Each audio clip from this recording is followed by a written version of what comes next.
morning, Malacañang Press Corps. Let's now have Presidential Spokesperson Salvador Panelo. Good morning, sir. Good morning. By the way, 646, Proclamation 646 was signed January 10. A special non-working holiday in Sulu and Arm and Basilan for the plebiscite. 646 yun, ha? Mali yung may nag-text sa akin, ibang number. Okay, questions? Questions, Jonah? Microphone.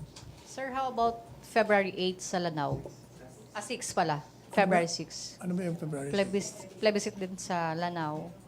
Wala pa ako natatanggap nun. Yung ano pa lang, 21. Questions, MPC. RJ. Sir, what was the discussion on the Hanjin issue last Tuesday night? Kasi Secretary Lorenzana said the government is interested in taking over Hanjin. What I know is when I asked Secretary Lorenzana, ang parang sinabi lang ni President, tingnan natin. Madali sabi, it's just a proposal. So is the President interested? Well, yung kanyang sagot tingnan natin. O, ibig sabihin siguro pag-aaralan. Ibig sabihin pag-aaralan. So that's possible, really, to take over Hanjin. Pwede Proposal pa lang ni Secretary doon. So let's see Okay, thank you. how it evolves. Follow-up. But do you think, sir, that's a good idea? Ay, ba maganda rin siguro yun kung tayo na magpapatakbo nun. Sa akin, personally. Instead of foreign companies? Yeah, kung kaya ba natin patakbo, ba't naman hindi? Bakit, sir? O bakit hindi? Di ba income yun? I understand the number 4 world in the world ranking in shipbuilding. Hindi magandang kita yun. But it's just a proposal. Tingnan natin. Okay, thank you, sir. Follow-up, Rosalie. Sir, in relation sa Hanjin, pinapatanong po ni Bernadette ng Business Mirror kasi wag daw po muna pakialaman ng gobyerno yung Hanjin kasi under rehab pa ng mga bangko. Pag pumasok ang gobyerno, may papaboran lang daw po ng mga kumpanya. Ayon po yan kay Senator Trillanes. Unang-una, wala naman nakikialam. They are already jumping the gun. Masyadong advance Asigasuhin niya na lang yung kaso niya. Inaandolo. Sir, you mentioned for now it's just a proposal by Secretary Lorenzana. Did he make a presentation before No, the President? Paano niya tinry, how did he raise Siguro, this proposal? Hindi, pagkaalam ko lang during the conversation. Parang nag-usap sila. What he told me is the Senate yata is parang it's a good idea daw during the hearing. Parang receptive daw ang Senate. So the Defense Secretary talked to the President about this on the sidelines of the I cabinet think so, meeting. Ganun ba yun? baka during the command conference. Did he raise specific points? And No. can you share with us any on Basta the benefits? sinabi niya lang. Wala masyadong ano lang. Too hazy. Walang klarong ano. Basta it's a proposal. Thank you. Okay, MPC questions. Joyce. Sir, ano po yung main highlights dun sa naging joint command conference ng AFP and PNP? What were the directives of the President? Ang sinabi sa akin ng Secretary Lorenzana na pag-usapan doon sa ni Secretary Esperon, yung localized peace talks, parang doon ang concentration. Ano po yung specific directives ni President Ibig Duterte? sabihin, ni-encourage yung peace talks sa local, hindi yung national. Back-channeling talks, hindi sir napag-usapan. Hindi. Sir, how about BOL? Making sure na magiging safe yung plebiscite ng BOL, was it also discussed? Yeah, it was discussed. It will push through as scheduled. The President will go there tomorrow and make a pitch for the ratification. Jonah? Sir, quick follow-up lang. Why is there a need for the President to make a pitch sa BOL? Is the palace not confident that Well, you must remember that the president was in favor of BOL. So it's just logical for someone who is in favor of a particular idea to make a pitch for it. Questions? Pia. Sir, can you confirm that President Duterte did not authorize any back-channel talks with communist leaders? Gaya ng sinasabi ni Sir Andal. Mr. Andal was not authorized. He was not authorized to do back channeling. The president himself said so. Sabi po ni Mr. Andal na nag-usap daw po sila sa isang lamay in Manila parang last week. Siguro yata. puyat na siya, baka naantok na siya. Baka he misunderstood the conversation. Thank you, sir. Can't blame him. Joyce. But sir, do you confirm na there was an event na magkasama silang dalawa ni President Duterte and possibly Hindi nagkaroon ko alam, na ng... hindi ko alam yan. I was not there during the lamay that he referred to, so I cannot. I have no personal knowledge.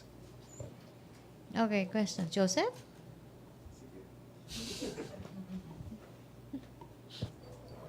Sir, yun pong on the budget, no? Yung petition ni Congressman Andaya, yung deliberations sa Supreme Court has been deferred to the Mandamos? 20, Yeah. yes, sir, 20 seconds. So mukhang matatagalan pa yung issue ng delay ng mga teachers' pay and the civilian workers.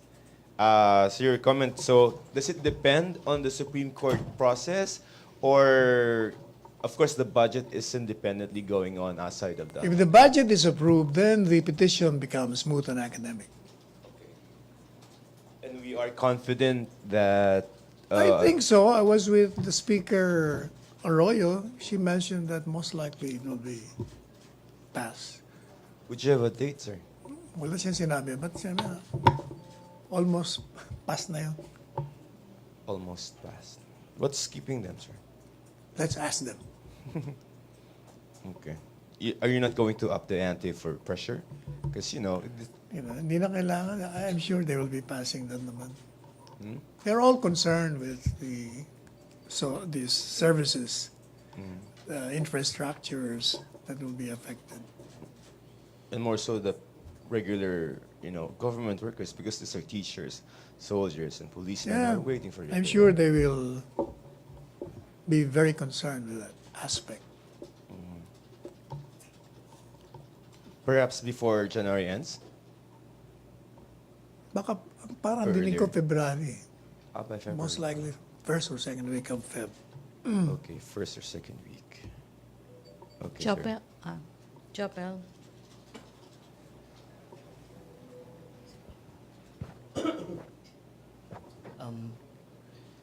Sir, good afternoon. Hi. Apa. Sir, regarding po sa Hanjin, sinabi po kasi ni Secretary Bello na yung mga employee po ng Hanjin is tumatanggap daw po ng 800 to 1,000 salary daily or per day. If ever po na ma-take over ng government yung Hanjin, yung mga magiging empleyado po ba, ganun din po yung magiging... Wala. We will be speculating. Wala pa. It's even it's just a proposal even. Wala pa. Let's just wait kung ano talaga ang mangyayari doon. Ang alam ko, ang statement ni Secretary Bello, they will receive a 1-month salary, di ba? Yun ang nabasa ko kanina. Sir, what Kasi will happen? pag sarado, di siyempre wala nang trabaho yung mga yun. Yes, sir. Ano pong mangyayari sa kanila, sir, if ever na ma-take over ng government? Wala pa nga. Nag-i-speculate nga tayo na iti-take over. Wala pa nga eh. There is a petition for bankruptcy that's pending in the court. There is a petition for rehabilitation still pending with the court. So wala eh. So, It's all speculation mangyayari sa atin. Okay, sir. I'd rather not.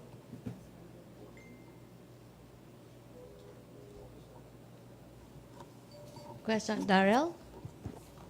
Hi, sir. Good morning po. Sir, another bishop has spoken against the president. This Sino? time, Who? Socrates Villegas. Oh. He said Is po that the newest? After late- ano yan, Bishop Bacani? Yes, and Santos. Ano sabi niya? He said that I am more worried for the president than the church because the church has been there for 2,000 years, guided by God, guided by our faith. He's basically saying that the church has been through more hardships than what it is suffering now under, or than So what it is wha- going through under the So what is his point? administration. Anong point niya? He's worried about... He's more worried for the president Then rather good. Then than if the he's church. worried, then he should pray for the president. Then he should help the president. Then he should do something positive rather than attack the administration. He's basically belittling the tirades of the president.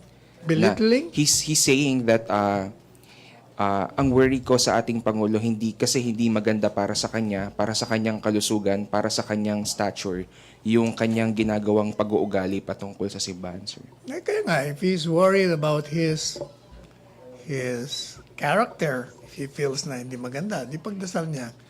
Now, with respect to he's not worried about the church, or with more reason, then they should not be concerned, alarmed, or angry at any tirade against the church. Because as he correctly says, it's been there for 1,000 years.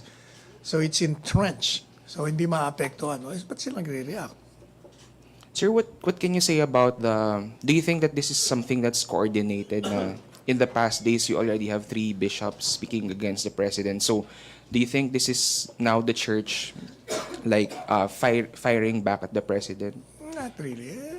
Freedom of expression yan. They're entitled to that. Ang sinasabi lang namin, if you're a man of the cloth, ang talagang trabaho mo spiritual awakening sa faithfuls.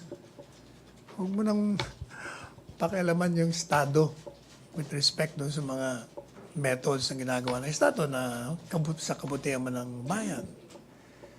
Now, if they're affected by the criticism on the hypocrisy of certain members, if they're not alluded to, if they're not embraced in that group, then why should they be reacting? Okay. May follow-up or Maricel tayo? Hi, sir. Good morning. Morning. Sir, how will this word war between the president and the church will end? Or what will make this end, sir? Unang-una I don't think, according to Bishop Socrates, it does not affect the church. So anong problema doon? If it does not affect the church, di wala. Kahit anong word na gamitin mo yan, parang they're just engaged in polemics. But does the president want to hear an apology coming from the church para tumigil na siya sa... I mean, to stop the Well. president from speaking against the church?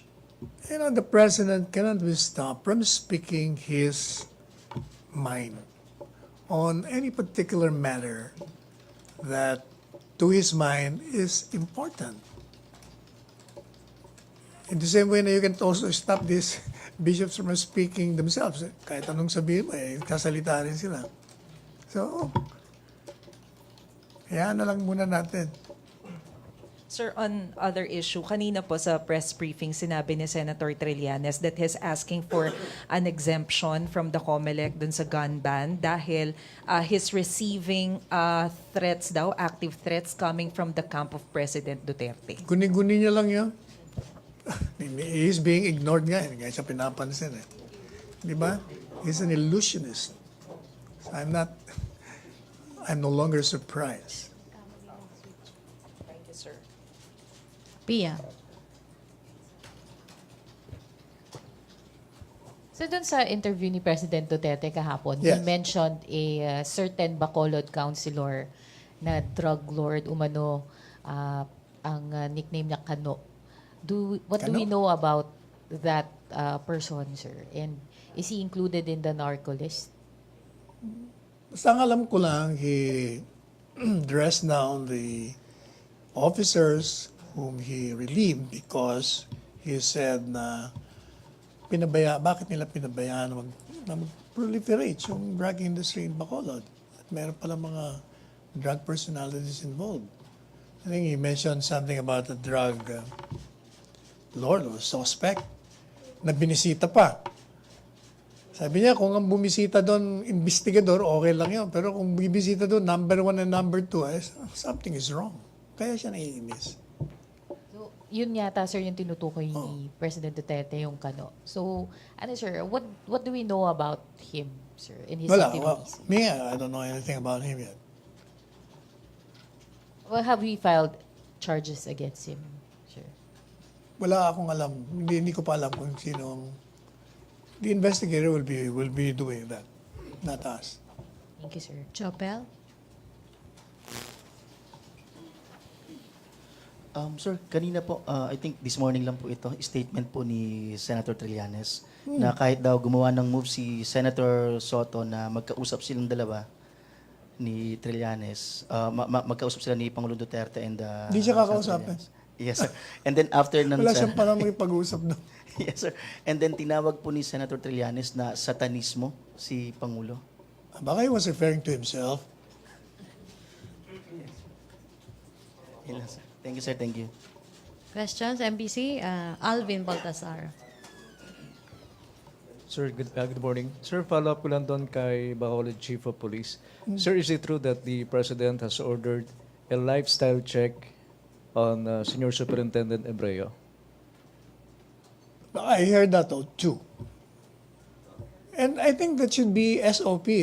When you're involved or when your name has been linked to illegal drug industry and you're a public officer, dapat talaga may lifestyle check. Ina. Ina. Microphone. So, did he order a lifestyle check, yes or no? I don't know whether he orders, but as I said, that should be SOP. When anybody is involved in any irregularity involving money, talagang dapat mag-lifestyle check. Okay. Questions, MPC? Joseph? Sir, yesterday no sa DOF si Asik Lambino saying that they're counting on the DOF? rice tarification law or bill to kind of soften the effect of the oil price increases and the excise tax on it. Any updates, sir, whether That has been the signed? president- Yeah. I just texted the Office of the ES. He has not responded. But do you think that the kind of that is important, the rice tarification bill, I no? think so. Because, sir, Because according to them, it will reduce the price in the market kasi tinanggal mo yung mga restrictions eh. In other words, magiging liberal ka. okay, sir, thank you. Okay, no more questions, MPC? Okay. Thank you, Presidential Spokesperson Thank Salvador you. Panelo. Okay, thank you, MPC. Back to our main studio sa Radyo Pilipinas and People's Television Network.